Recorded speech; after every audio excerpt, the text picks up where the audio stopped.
is, of course, Biden is blaming Putin for price hikes for inflation spike, which is a little bit like when you're out drinking all night and you're going to get laid for the first time in 6 months. And then all of a sudden your penis isn't working because you've been drinking whiskey all night and you don't really even know how to use it. And then you look at the lady who's sitting there who's all excited to actually be having sex. And you're like, that's Putin's penis.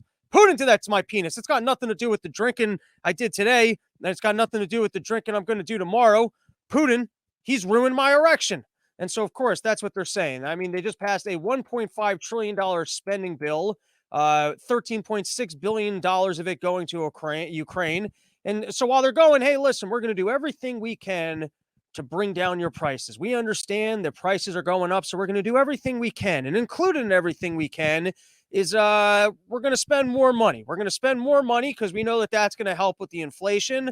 We're not going to raise the interest rates. But we're doing everything we can to help. And also, we're not going to just start drilling all the oil we got here temporarily. We're not going to do that. But we're going to do everything that we can so that we can help you, including printing and spending more money, which is going to help you be able to afford more things. Because the more we print, the more the prices are going to come down. That's the way inflation works. This is almost like if you were seeing a doctor or you're like your loved one was in the emergency room and they're being operated on. And then the doctor comes out because it was like a heart thing, heart attack, goes in for emergency heart surgery. The doctor comes out with his nice face and, he's all bloodied up and he's got the gloves on and he goes, listen, we're doing everything we can.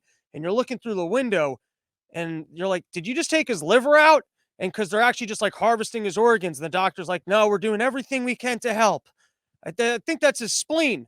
Can you put his spleen back and just do that? We're doing everything we can.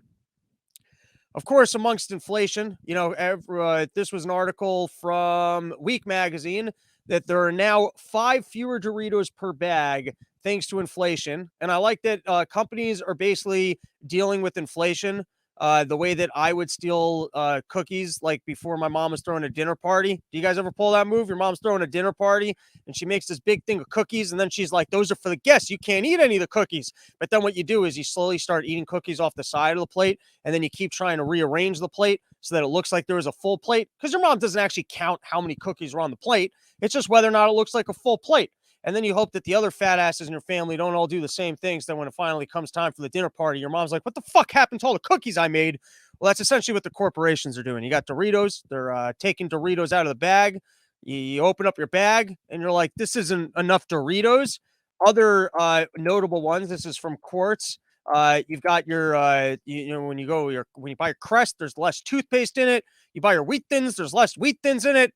Everything's got less. They're just trying to pretend like there is no inflation. Then here's Janet Yellen